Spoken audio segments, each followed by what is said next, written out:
Welcome to science academy. நான் உங்கள் நித்யா கணேஷ். இன்னைக்கு என்ன டாபிக்னா மரபியல் டாபிக்.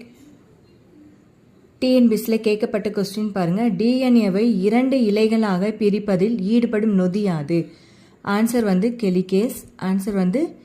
கெலிகேஸ்.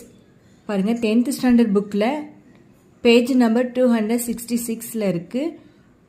2022 கேட்கப்பட்ட கொஸ்டின் பாருங்க. ஒரு நிமிஷம் பார்த்துக்கோங்க, நான் புக்கில் சொன்னால் உங்களுக்கு கிளியர் ஆயிரும். புக்கில் பாருங்கள், இந்த ஒரு பிக்சர்ஸுமே இருக்குது பார்த்தீங்களா?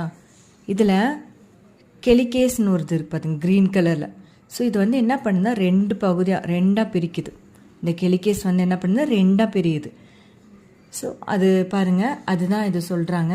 இந்த கெலிகேஸ் வந்து டிஎன்ஏவின் 2 இலைகளையும் பிரிக்கிறது. கெலிகேஸ் வந்து டிஎன்ஏ வந்து 2 இலைகளாக பிரிக்கிறது. அதுதான் சொல்கிறாங்க. பாருங்கள், இது கெலிகேஸ்.